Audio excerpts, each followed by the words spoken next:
everybody. How's your morning, everybody, today? Is everybody doing okay? Yes, sounds good. So let me introduce myself first. My name is Justin Lee.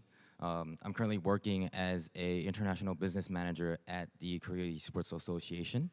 I'm wondering if you guys ever heard of our association before, but we are kind of pretty famous in the esports industry. So anyway, so what I would like to talk about today is regarding the esports policy that we have been fundamentally building up into our industry itself. So I made the slides really long for some reason, so I'll be quickly explaining this really fast. But for other questions, I guess you guys can ask me in the panel discussion. The table of contents is basically really simple.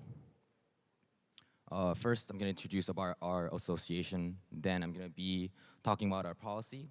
And while I'm talking about the policy, I'll be talking about the growth of esports in the Korean market and final statement of what we are doing in the future. So as an overview, KeSPA is an incorporated association accredited by the Ministry of Culture, Sports, and Tourism. I'll be abbreviating the Ministry of Culture, Sports, and Tourism towards saying that MCST. And we are established on February 19, 2000. And one of our main views towards our roles is that we promote a healthy leisure culture of esports, both internationally and domestically, and promoting the rights and interests of pro esports players and teams. So our field mainly lies in three lines. First goes with the government-affiliated business, which goes towards the revitalizing, improving the recognition of improvement towards video games and esports, and giving that thought of improving the grassroots lines of the amateur player ecosystem. Next goes with the domestic and foreign business, which we utilize the rights and licenses of our pro esports players and provide the support, that sustainability in the esports scene by providing the revenue that we get for the players itself. And of course, we have the official certification business where we are able to nurture and expand the diversification of esports games and provide that support to providing the sustainability in the esports ecosystem. So the act I want to talk about today might be really boring, but it's an essential part of an esports industry to grow upon. So the act is called the Act on Promotion of Esports. It was established on February 17th, 2012. So the purpose of it is lined on those paper right there. First is the establishing of the infrastructure, enhancing the competitiveness, contributing to increase people's opportunities to enjoy leisure time with esports, which I talked before on giving that recognition that esports is a leisure time with people that can enjoy at various moments. Of course, with the robust development of national economy by providing parameters necessary to promote esports. So there's these steps that you have to take first for an esports policy to take into effect. First, there must be a government interest. So when the government interest is towards an esports area in the cultural area, the responsibilities of state and local government, they have to implement the policies to promote the esports. And after they get that interest, what they have to do is that they have to create an environment of esports facilities, operate, organize, and hold events. And throughout holding those events, what they need to do is that they have to entrust an authority to that power of holding those events or holding that programs that promote the esports industry. So, of course, that delegation or entrustment of authority will be us, KeSPA, Korea Esports Association. And the main line of reason that I want to talk about is the master plan that the policy itself has within. These steps are the main values of what esports industry is withholding and should be supporting throughout. Even if one of these steps are not included in the esports industry, the main value and the construction of the esports stand would not be holding up into the future. So I'll be talking about step one. A very important part of the section is the establishment of the infrastructure. So there's the three steps that I would like to mainly talk about. Everything of the esports area starts with PC bangs. PC bang is an essential part of how gamers can interact with each other, bring that ecosystem around, and have the amateur lining up together. And when PC bang is growing, there's going to be gamers playing together, and there's gonna be tournaments, small tournaments at first. And after these small tournaments, they're gonna be growing up towards becoming a esports prodigy in some of the areas. Really talented player gamers that are able to compete in a really high level. And throughout those tournaments, what we can do is that we can create teams and players for making an organization later on providing that rights and interest for the players that we need. So let me talk about the businesses of what we do on towards the infrastructure on KeSPA's line. What we have currently right now is called the Esports PC Club. The Esports PC Club is a purpose of expanding the esports culture for the establishment of official esports facilities with the benefits that Korea have. In explaining this shortly, we have this line of process.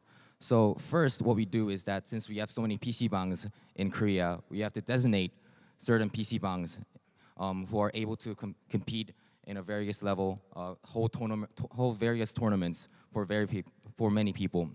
So we first designate esports PC clubs. Right after that, we go through registration of esports club members who are able to do esports or competitive gaming in a hobby level at the first phase. The next part is that the PC bangs who are selected as esports PC clubs do periodical hosting of tournaments. And when these periodical hosting of tournaments continue, we provide those services provided to the club members on training, academic services, and more. And throughout this holding of tournaments, there are various prodigies that might be coming out. Amateur players who are able to go up in a higher level, go to our amateur tournaments that are able to grow up in a competitive level, such as the LCK. So currently, we're in designation of 70 esports PC clubs. We are planning of expanding it to 150, 200 PC clubs for next year. So this is an image of what we have right now. So for various PC bangs who are able to provide various tournaments, are able to work hard in the competitive level, we provide the gaming gears, we provide them the system to do the gaming, and we provide them with the infrastructure of the human resources. So this is one of the training services. I don't know if you guys know about the Rocks Tigers team. They're one of the best teams of last year for the LCK. They provided personal training to these esports club members who are very amateurs, but we're providing that service to see that everybody can learn, everybody can have this as a hobby at the first, but at a competitive level, they can grow up to that status. And this is one of the esports PC club tournaments that we do every year. Step 2, I would like to talk about the training of human resources. So it is the responsibilities of the MCST to teach those areas of the human resources for the infrastructure of the esports area to grow. So on games, broadcasting, and research. And through those researches, through those training, it is necessary for the designation of an institution to provide that authority on providing that human resources.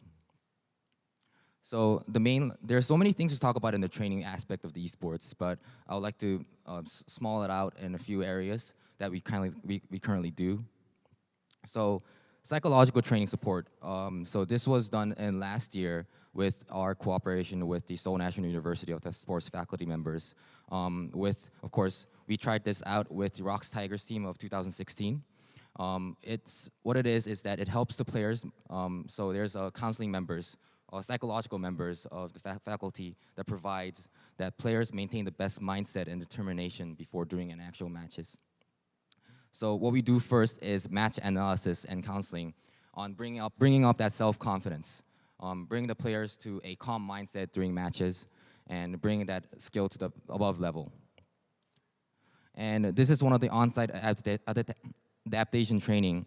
What it is that we actually borrow theaters from various places, and we actually put surround sounds of actual noises of the crowd, actual noises of the commentators, with also the League of Legends sounds going on.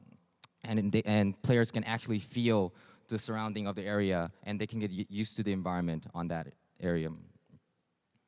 And of course, after the end, they provide individual counseling for both the coaches and the players itself on providing that mindset.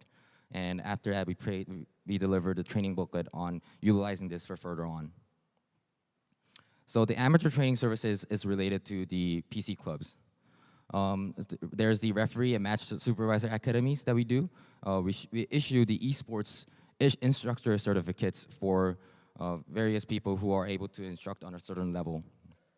Of course, we provide the training services for esports club members who are, as I shown before in the previous picture of the Rocks Tigers training service of the esports PC club. And last but not least, a very important part of our session is the esports player annual education session. What it is that we bring various pro players from around the scene in the Korean industry, and then we teach them various aspects of various topics that needs to be known for a sportsman. So you can see the familiar faces from the League of Legends scenes of various pro players. I don't know if you can see in the end, but there's a SKT T1, KT, Longju, all those players are there. But mostly the we talk about is during the esports fraud prevention on illegal betting, match fixing. Also with the education towards players' mindset on bringing that sportsmanship of a regular esports. Step 3 is the international cooperation. So it is the MCST's cooperation towards the support of development of both domestic and international tournaments and events.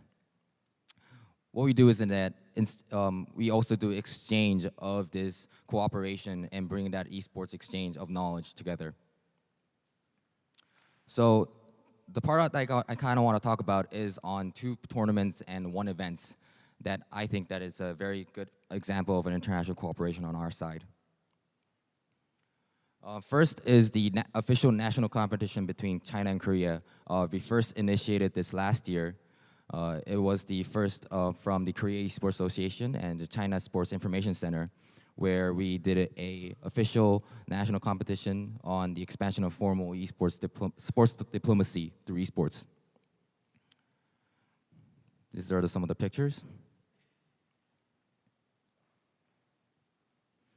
And what we did is that throughout this national competition, it was necessary for us to contribute to the social society on providing that prize money to various places. This was a picture of providing that prize money to a Seoul city on the prevention of internet addiction. Another cooperation that we do is of course, the KeSPA Cup. KeSPA Cup is one of our main lines of tournament in this area. It's the only short-term tournament in Korea composed of various esports games, and both professional and amateur players can cooperate in this game together.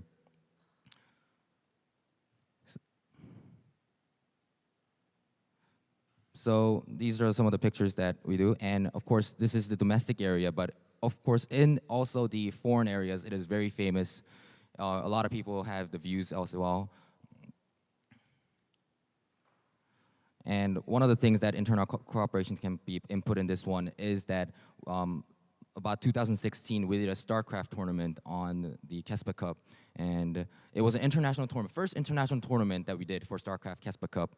And one of the big things is that we actually had a foreign player winning a KeSPA Cup event on StarCraft nearly after 16 years of the first StarCraft player, of the foreign player winning that event. So it was a special moment for us. And this can be an international exchange of that knowledge together. So this can be a different topic, I guess, but we have our LOL tryout that we do every year. It's a League of Legends draft system tryout that we do every year on bringing that unified system of selecting the extraordinary players in the amateur scene and bringing up to a competitive level and the pro level. So it wasn't initiated as last year for this project, but what we're gonna do is that we're gonna be inviting foreign teams and players on going to the scene and seeing that if any players of amateurs in the domestic scene can be going to the pro scene in the foreign countries. So step 4 is nurture and expand esports. This is the one that I kind of want to emphasize the most on this PowerPoint. What it is that it's in the policy itself, is that there must be a promotion of diversification of esports games. And it is necessary for various esports games to be living on the infrastructure, for various titles to be going on, and a lot of cultural ways of people interacting together. And it is the role of MCST's designation of institution for the selection of games and industry support. So what the required function is of the designated area is that the designated organization or association must have a cooperation with local governments, must have an R&D center, and have a counseling services for the selected esports titles. So, of course, KeSPA is the designated authority for that selection of games. We are currently the official esports game selection center and esports industry support center. So what we do is that we establish reasonable standards and procedures in selecting the right esports games. And after those selection of games, we provide that setting the support grounds and nurturing that esports titles. So we have the 3 rating system as of right now of these selection center. What we do is that we divide it into 3 sections. First is the highest rating of the official titles. What official title means is that it's an authorized title with continuous investment, which retains tournaments for active players and recognizes a sufficient title in building a safe league structure. So currently, right now, we select the League of Legends as our official title and FIFA Online 3 as our official title as well. Regular title is something more in the middle line. There's a shortage of activities among professional players, but it is authorized title for its clear investment plans. Heroes of the Storm and Kart Rider is one of our regular titles that we have. And demonstrator title, the eligibility of its own title, it has been acknowledged through our rating system, but due to the lack of the ecosystem, we have to reevaluate later on what it is. One of our demonstrator title is the Edition. It's a dancing game. It needs to be reevaluated later on. So what I would say is, on the final statement, I guess, is that most of the esports ecosystem is very important on the players and the teams. Without the players and teams, the government won't be having any, the game company wouldn't be having a need to make any esports competitive title for these players and teams to grow. Without the players and teams, there won't be any need for a government to have those interests in the booming industry that we have currently as of right now. With the organization of the KeSPA, of course, we won't be needing it because there won't be any interest from the government itself on designating this industry. So, what are our main values of KeSPA? First is the recognition and improvement of video games and esports scenes. Second is protecting the teams and players for their natural esports interests and rights. And of course, fostering a sustainable esports ecosystem and reaching the final consensus for both domestic and international scene. So I would like to list it up into 3 regions, I guess. First, recognition of improvement. One of the events that we do every year, supported by the government, is the Family Esports Festival. What it is that we provide various game titles around the events, provide the family cooperation among esports. Families can cooperate together on playing games. Last year, we had Clash Royale, League of Legends, Kart Rider. All these games have cooperation in mind, and we see that families playing together and bring that recognition up in the video game industry. Second one is that legal advisory services that we recently did. What it is that it is important for a player to have those contracts ready, to have those lawyers, to have those legal services they need in getting that rights and interests that they are guaranteed of. So what we did is that we did an MOU with a law firm about a few months ago on bringing that contract, on bringing that rights and interests to those players. And of course, lastly, is that fostering a sustainable ecosystem for esports. What it is that an example can be given out to providing sponsorships to clubs that lack financial support. This is a picture of Team Ever, one of the LCK teams, gaining the sponsorship support from a corporate body, which later named as BBQ Olivers. So providing that financial support for lacking clubs who don't have any who have lack of financial needs, we provide that support from these areas. So thank you for listening, but I hope the presentation can be a good reference for all members of the organization in leading to a smooth operation of esports industry. The main values that I talked about is a very important factor of how an esports industry must grow and nurture on. Thank you.